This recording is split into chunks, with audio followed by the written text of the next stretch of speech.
कहानी की शुरुआत एक लैब को दिखाते हुए होती है जहाँ पर एक रोबोट थी जिसे मदर रोबोट भी कहा जाता है। यहाँ पर हमें बताया जाता है कि पूरी धरती से इंसानों का नामो निशान खत्म हो चुका है और सिर्फ 63,000 एम्ब्रियोज यानी भ्रूण ही इस लैब में बचे हैं। इसलिए लैब में इस मदर रोबोट का मिशन इंसानों की नई पॉपुलेशन को दोबारा से बसाना था, जिसके लिए मदर रोबोट एक एम्ब्रियोज को जेस्टेशन चैम्बर में रख देती है, जिससे एक ह्यूमन बच्चा धीरे धीरे डेवलप होने लगता है। अब इस आर्टिफिशियल गर्भ से 24 घंटे के अंदर बच्चे को बाहर आना था, इसलिए मदर रोबोट 24 घंटे में बेबी के बाहर आने का वेट करने लगती है और जैसे ही 24 घंटे बाद बच्चा पूरी तरह से डेवलप हो जाता है तब उसे बाहर निकाला जाता है। ये एक बेबी गर्ल थी जिसे मदर रोबोट डॉटर नाम देती है। इसके बाद मदर रोबोट उस बच्ची को पालने और उसका ख्याल रखने लगती है। मदर रोबोट इस इंसानी बच्चे को पैदा करके बहुत खुश थी। ऐसे ही समय बीतने के साथ साथ मदर रोबोट के साथ रहते हुए वो बच्ची चलना, हंसना, रोना और इधर उधर भागते हुए खेलना, ये सब चीजें सीख रही थी। मदर रोबोट डॉटर का बहुत ख्याल रखती थी। वो उससे बातें करती, उसे खाना खिलाती और उसे हर रोज कई बुक्स पढ़ के भी सुनाती। ऐसे ही बीतते समय के साथ साथ डॉटर अब बड़ी हो रही थी, जिससे अब मदर रोबोट डॉटर को कई विषयों की जानकारी देने लगती है कि जैसे ब्रह्मांड क्या है, ह्यूमन हिस्ट्री, इंसान कहाँ से आए और वो कौन थे, ये सब मदर रोबोट डॉटर को बताती है। डॉटर बहुत ही ब्रिलियंट माइंड वाली थी। ये सब जानकर उसमें और ज्यादा क्यूरियोसिटी बढ़ रही थी। वो और भी ज्यादा नॉलेज इकट्ठा करनी शुरू कर देती है। ऐसे ही एक दिन डॉटर मदर रोबोट से पूछती है कि मेरे अलावा इस लैब में और कोई बच्चा क्यों नहीं है और धरती पे से सारे इंसान कहाँ गायब हो गए। जिस पर मदर रोबोट उसे बताती है कि इंसानों के बीच बहुत बड़ी जंग हुई थी और उस जंग में सभी इंसान आपस में ही लड़कर मर गए थे। इसके बाद मदर रोबोट उसे लेकर एम्ब्रियोस रूम में जाती है, जहाँ वो डॉटर को दूसरे एम्ब्रियोस दिखाती है। वो डॉटर को बताती है कि धरती पर एनवायरमेंट पूरी तरह से खराब हो चुका है, जिसकी वजह से धरती पर इन्फेक्शन फैल रहा है और इसलिए मैं तुम्हें इस लैब से बाहर नहीं जाने दे सकती, क्योंकि इससे तुम्हारी जान भी जा सकती है। जब डॉटर थोड़ी और बड़ी हो जाती है तो मदर रोबोट उसे बताती है कि मैंने तुम्हें कैसे पैदा किया था। वो उसे उन मशीनों को भी दिखाती है जिनसे उसे पैदा किया गया था। मदर रोबोट डॉटर को कहती है कि तुम्हें इन सारी मशीनों के बारे में जानना होगा और एक अच्छी मदर बनने के लिए प्रैक्टिस करनी होगी, क्योंकि आगे चल के तुम्हें ही आने वाली नई पॉपुलेशन को संभालना है। इसी तरह इन दोनों में ऐसी बातें चलती रहती है। मदर डॉटर को कभी भी ऐसा फील नहीं होने देती कि इस लैब से बाहर भी कोई दुनिया है। ऐसे ही कई साल गुजर जाते हैं और अब डॉटर अपने टीनेज में पहुंच चुकी थी। वो 18 साल की हो चुकी थी, लेकिन अब वो इस लैब से बाहर की दुनिया देखना चाहती थी कि बाहर क्या है। डॉटर हमेशा सुबह उठकर ब्रेकफास्ट करते हुए अपने टैबलेट पर वीडियोस देखा करती थी। एक दिन मदर रोबोट के हाथ में कुछ प्रॉब्लम हो जाती है, जिसके लिए वो डॉटर के पास जाती है और डॉटर मदर रोबोट के हाथ को ठीक कर देती है। यहाँ पर मदर रोबोट देखती है कि उसने एक परफेक्ट ह्यूमन बीइंग को क्रिएट किया है। डॉटर काफी हेल्दी थी और हमेशा दूसरों की मदद करती थी। ऐसे ही समय बीतता जाता है। एक दिन डॉटर को नींद नहीं आ रही थी, इसलिए वो कुछ वीडियोस देखने लगती है। वही मदर रोबोट खुद को रिचार्ज कर रही थी कि तभी अचानक एक इंसिडेंट होता है और इलेक्ट्रिसिटी चली जाती है। डॉटर मदर रोबोट को ढूंढने जाती है और देखती है मदर रोबोट की पावर भी खत्म हो गई है। इस वजह से डॉटर इलेक्ट्रिसिटी को ठीक करने के लिए जैसे ही कंट्रोल रूम में जाती है तो वहाँ वो देखती है कि एक चूहे ने लाइट की तारों को काट दिया है, जिससे लाइट चली गई थी। चूहे को देखकर डॉटर काफी ज्यादा हैरान और खुश होती है, क्योंकि इससे पहले उसने ऐसा कुछ भी नहीं देखा था। वो उसे पकड़कर एक बोतल में बंद करके कटी हुई वायर को ठीक करती है और जब इलेक्ट्रिसिटी आती है तब डॉटर उस चूहे को देखने लग जाती है। वही मदर रोबोट पूरी तरह रिचार्ज हो जाती है।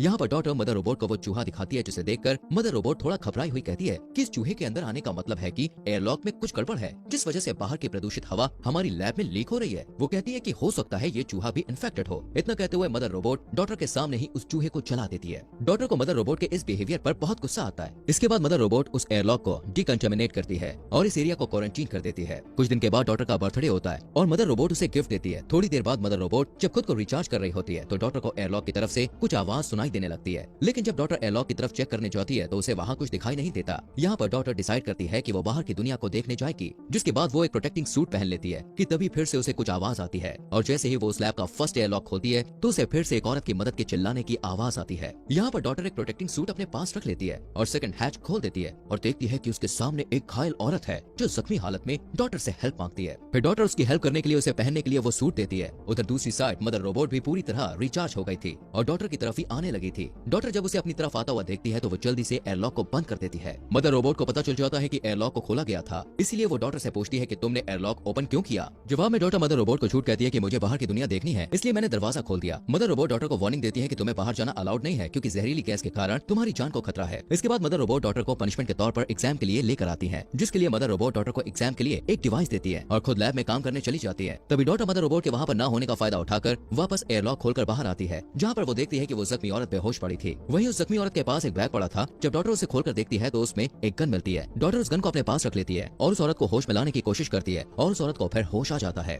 यहाँ पर डॉटर ये सोचने लगती है कि मदर रोबोट ने मुझे बताया था कि इन्फेक्शन की वजह से धरती पर सारे इंसान खत्म हो चुके हैं, इसलिए डॉटर उस औरत को देखकर बहुत ज्यादा हैरान होती है और बाहें फैलाए हुए इन्फेक्शन का कोई भी असर उस औरत पर दिखाई भी नहीं दे रहा था। डॉटर उस जख्मी औरत को लेकर लैब में जाती है और उसे वहाँ पे छुपा देती है और उसके लिए मेडिसिन लेने चली जाती है। मेडिसिन ढूंढते वक्त डॉटर को थोड़ी चोट लग गई थी, लेकिन तभी वो मदर रोबोट को उस रूम के बाहर से गुजरता हुआ देखकर छुप जाती है। वहीं वो औरत लैब में मदर रोबोट को देखकर घबरा जाती है। वो जल्दी से डॉटर को उसकी गन देने को कहती है। अब डरी हुई डॉटर उसे उसकी गन वापस दे देती है। उस औरत की हरकतें देखकर डॉटर और भी ज्यादा घबरा गई थी। वही मदर रोबोट वापस एग्जाम रूम में जाती है और डॉटर को वहाँ ना पाकर उसे ढूंढते हुए डॉटर और उस औरत को एक साथ देख लेती है। तभी मदर रोबोट को देखकर वो औरत मदर के ऊपर गोलियां चलाना शुरू कर देती है, जिनके बाद मदर रोबोट पर कोई भी असर नहीं होता। मदर रोबोट उसे पकड़कर काफी टॉर्चर करने लगती है, लेकिन ये देखकर डॉटर मदर रोबोट को उसे मारने से रोक लेती है। टॉर्चर की वजह से उस औरत को काफी चोट पहुंची थी, इसलिए डॉटर मदर को उसकी हेल्प करने के लिए कहती है। डॉटर की बात मानकर मदर रोबोट उस औरत को छोड़ देती है और उसका ट्रीटमेंट करने के लिए उसे वहाँ से मेडिकल रूम ले जाती है। मदर रोबोट डॉटर को रूम के बाहर वेट करने को कहती है। अब यहाँ पर मदर उस औरत को ठीक करने के लिए उसे पेनिसिलिन का इंजेक्शन देने के लिए आगे बढ़ती है, पर वो औरत पेनिसिलिन इंजेक्शन लेने से मना कर देती है, जिससे मदर रोबोट वहाँ से जाने लगती है। तभी डॉटर मदर रोबोट से पूछती है कि आपने मुझे झूठ क्यों बोला कि बाहरी दुनिया में इंसान खत्म हो चुके हैं। मदर उसे बताती है कि मुझे भी कुछ समझ में नहीं आ रहा है कि बाहर दुनिया में इंसान अब तक कैसे बचे हुए हैं। इसके बाद डॉटर उस औरत के बैग को अच्छी तरह चेक करने लग जाती है, जहाँ उसे एक बुक मिलती है जिसमें बहुत सारी पिक्चर्स बनी हुई थी, जो कि डॉटर को काफी इंटरेस्टिंग लगती है। तभी डॉटर मदर के पास जाती है, जहाँ पर मदर रोबोट अपने टूटे हुए हैंड को रिपेयर कर रही थी। डॉटर उस औरत को अंदर आने देने के लिए मदर रोबोट से माफी मांगती है, जिस पर मदर उसे माफ कर देती है। लेकिन इसके बाद डॉटर मदर से कहती है कि उस औरत की हालत और भी ज्यादा खराब होती जा रही है, जिसके बाद वो दोनों उस औरत के पास जाते हैं। उसे देखकर मदर रोबोट उसे कहती है कि मुझे तुम्हारी सर्जरी करनी पड़ेगी, नहीं तो तुम गोली के इन्फेक्शन से ही मर जाओगी। लेकिन वो औरत मदर रोबोट को उससे दूर रहने के लिए कहती है। इस सिचुएशन को देखते हुए डॉटर मदर रोबोट की हेल्प से खुद ही उस औरत की सर्जरी करने लगती है और बुलेट्स को उसकी बॉडी से बाहर निकाल लेती है। इसके बाद वो दोनों एक दूसरे से बातें करने लगते हैं। वहीं उनकी सारी बातें मदर रोबोट सुन रही थी। एक दिन वो औरत डॉटर को बताती है कि जब वो लोग एक खान में काम कर रहे थे तो एक रोबोट ने उसके भाई को मार दिया था। यहाँ पर उस औरत के बताने से डॉटर को पता चलता है कि बाहरी दुनिया में मदर रोबोट जैसे और भी रोबोट्स हैं, जिन्होंने लगभग 90% इंसानों का खात्मा कर दिया है। वो औरत डॉटर को एक बुक निकालकर कुछ पिक्चर्स दिखाते हुए कहती है, इसमें जितनी भी पिक्चर्स तुम्हें दिखाई दे रही हैं, ये सभी सर्वाइवर्स हैं और वो सभी एक साथ ही रहते हैं और इन रोबोट से बचते फिर रहे हैं, क्योंकि जैसे ही कोई रोबोट इंसान को देखता है तो उसे तुरंत मार देता है। वो औरत डॉटर को मदर रोबोट के साथ न रहने को कहती है। अब जब इन दोनों की बातचीत चल रही थी तभी इसी बीच मदर रोबोट वहाँ आ जाती है और डॉटर को एग्जाम के लिए अपने साथ ले जाती है। अब क्योंकि मदर रोबोट ने उस औरत की सारी बातें सुन ली थी, इसलिए वो डॉटर को कहती है कि उस औरत की बातों पर तुम्हें ध्यान नहीं देना चाहिए, क्योंकि वो झूठ बोल रही है। इसके बाद मदर रोबोट डॉटर का साइकोलॉजी, फिजिकल और मेडिकल टेस्ट लेती है, जिसमें डॉटर काफी अच्छा स्कोर करती है। इसके लिए मदर रोबोट उसे रिवॉर्ड देने के लिए एम्ब्रियोस रूम में ले जाती है और उसे कहती है कि इन एम्ब्रियोस में से किसी एक एम्ब्रियो को सेलेक्ट कर लो। अब डॉटर को शुरू से ही अपना एक भाई चाहिए था, इसलिए वो एक मेल एम्ब्रियो को चुनती है। रात में जब मदर रोबोट रिचार्ज हो रही थी तब डॉटर मदर रोबोट के ब्रो के नाम की हेल्प से उस कैबिनेट को ओपन करती है जहाँ बुलेट्स रखी हुई थी। यहाँ पर डॉटर को पता चलता है कि मदर रोबोट उससे झूठ बोल रही है, क्योंकि मदर रोबोट ने डॉटर से पहले 3 और एम्ब्रियो से जो बच्चे पैदा किए थे वो बच्चे भी पूरी तरह से डेवलप हो चुके थे और जैसे ही वो बच्चे बड़े हुए तो मदर रोबोट ने उनका टेस्ट लिया था, जिसमें उन बच्चों ने अच्छा स्कोर नहीं किया, जिसके लिए मदर रोबोट ने उन बच्चों को शूट करके मार डाला था। थोड़ी छानबीन करने पर डॉटर को वहाँ उन बच्चों की हड्डियां भी मिलती है। ये देखकर डॉटर मदर रोबोट से काफी ज्यादा निराश हो जाती है। वो पूरी तरह से अंदर से टूट चुकी थी और वहीं बैठकर रोने लगती है। वो सोचती है कि जिस मदर रोबोट ने उसका ख्याल रखा उसके लिए इंसानों की कोई वैल्यू ही नहीं है। डॉटर रोते हुए वापस उस औरत के पास जाती है और वो औरत उसे अपने साथ चलने को कहती है, लेकिन डॉटर उसके साथ जाने से मना कर देती है। डॉटर कहती है कि उसने भाई के तौर पर जिस एम्ब्रियो को चुना है वो कल बाहर आने वाला है और वो उसे छोड़कर नहीं जाना चाहती है। वो कहती है कि जब वो चैम्बर से बाहर आ जाएगा तब वो लोग उसे भी अपने साथ ले जाएंगे और बाकी एम्ब्रियोस को बचाने के लिए वापस लैब में जाएंगे। वहीं मदर रोबोट को उनकी सारी बातों का पता चल गया था। अगले दिन जब डॉटर बाहर जाने से पहले खाने पीने और जरूरी सामान को इकट्ठा कर रही होती है तभी मदर रोबोट उससे पूछती है कि ये तुम क्या कर रही हो, जिस पर डॉटर मदर रोबोट से झूठ बोलती है कि वो सारी चीजों को अपने भाई के साथ टाइम स्पेंड करने के लिए इकट्ठा कर रही है। लेकिन मदर रोबोट डॉटर को किचन में ले जाती है और उसे अगले खाने के फॉर्मूला को मिक्स करना सिखाने लगती है कि तभी वो डॉटर से कहती है कि तुम एक अच्छी बहन बन सकती हो। जिसके बाद वो किचन से बाहर आकर डॉटर को किचन में ही लॉक करके उस औरत के पास जाकर उसे कहती है कि मुझे तुम्हारी और डॉटर की सारी प्लानिंग के बारे में कल ही पता चल गया था। इतना कहते हुए वो उस औरत को काफी ज्यादा टॉर्चर करने लगती है। वहीं इसी दौरान डॉटर लिक्विड नाइट्रोजन की मदद से उस रूम के ग्लास को तोड़कर बाहर निकल जाती है। दूसरी तरफ वो औरत मौका देखकर अपने वेपन से मदर रोबोट पर अटैक करती है, पर मदर रोबोट को उससे कुछ भी नहीं होता और वो उसे मारने ही वाली थी कि तभी डॉटर फायर अलार्म को एक्टिवेट कर देती है, जिससे मदर रोबोट डिस्ट्रैक्ट हो गई थी और वो उस औरत को छोड़कर फायर का पता लगाने के लिए चली जाती है। वहीं वो औरत और डॉटर एक साथ मेन डोर की तरफ भागने लगती है, लेकिन तभी वहाँ मदर रोबोट आ जाती है, जिससे वो औरत मदर रोबोट को कहती है कि मेन डोर खोल दो वरना मैं डॉटर को मार दूंगी। यहाँ पर मदर रोबोट डॉटर को बचाने के लिए डोर ओपन कर देती है।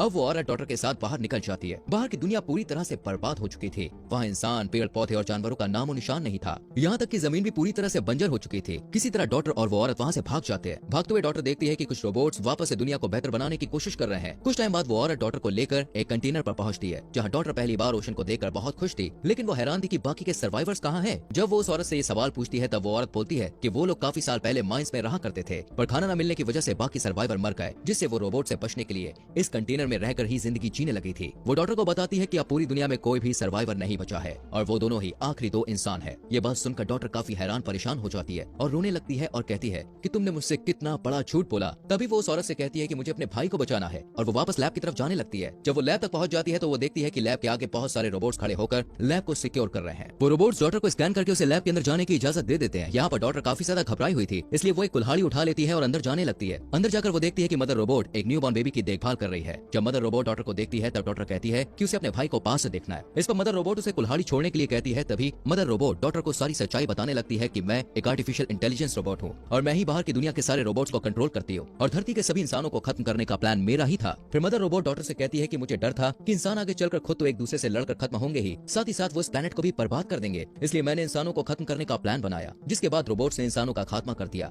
वो बताती है कि लेकिन मैं इंसानों को सेकंड चांस देना चाहती थी, इसलिए मैंने कुछ ह्यूमन एम्ब्रियोज को सेव कर लिया था ताकि उनकी मदद से मैं इंसानों की एक नई जनरेशन को दोबारा से खड़ी कर पाऊं और वो ह्यूमंस एक दूसरे के साथ प्यार से रहें और अपने प्लांट का भी ख्याल रखें। तभी डॉटर कुल्हाड़ी को नीचे रख देती है और अपने भाई को गोद में उठा लेती है। इसके बाद डॉटर मदर रोबोट से पहले के 3 बच्चों को मारने का कारण पूछती है, जिस पर मदर रोबोट उसे कहती है कि तुमने इस बच्चे को बहुत टाइट पकड़ा है। तभी डॉटर वहाँ से भागने लगती है। मदर रोबोट उसके पीछे जाती है और डोर में फंस जाती है। इस बीच डॉटर को एक गन मिलती है, वहीं मदर रोबोट खुद को वहाँ से छुड़ा लेती है। जब मदर रोबोट डॉटर के पास पहुंचती है तो डॉटर उसकी तरफ गन पॉइंट कर देती है। मदर रोबोट उसे 2 ऑप्शन देती है कि या तो तुम मेरे साथ रहकर अपने भाई का ध्यान रखो या फिर मुझे मार दो। मदर रोबोट उसे बताती है कि असल में मुझे एक ऐसे लीडर की तलाश थी जिसका दिमाग एकदम सुपर कंप्यूटर जैसा हो और इसीलिए मैंने तुमसे पहले जो 3 बच्चे पैदा करके बड़े किए थे उनमें तुम्हारी जैसी क्वालिटीज नहीं थी, जिस वजह से मैंने उन्हें मार डाला था। वो डॉटर को बताती है कि अब मुझे तुम मिल गई हो और तुम्हारा दिमाग लाजवाब है, इसलिए अगर आने वाली जनरेशन परफेक्ट नहीं भी होती तो तुम उन्हें लीड करके परफेक्ट बना सकती हो। मदर रोबोट उसे बताती है कि तुम अपनी जान की परवाह किए बिना अपने भाई को बचाने के लिए लैब में वापस आए, जो कि मेरा एक आखिरी एग्जाम था, क्योंकि मैं देखना चाहती थी कि तुम अपने भाई को बचाने के लिए वापस आती हो या नहीं। वो कहती है कि मेरा मिशन यहाँ पर पूरा हो चुका है और अब तुम सबकी लीडर हो। मदर रोबोट डॉटर से कहती है कि अब तुम चाहें तो मुझे मार सकती हो, जिसके बाद डॉटर उसे शूट कर देती है। अब डॉटर ही उन सारे बचे हुए एम्ब्रियोज के लिए मदर थी और उसे ही सारे एम्ब्रियोज को डेवलप करने के बाद उन सारे ह्यूमंस को लीड करना था। वहीं एक रोबोट उस औरत के पास पहुंचकर उसे कहता है कि अब उसका पर्पस पूरा हो चुका है, जिसके बाद वो उस औरत को मार देता है। इससे हमें ये पता चलता है दोस्तों कि वो औरत इसलिए जिंदा थी क्योंकि मदर रोबोट ने उसे इस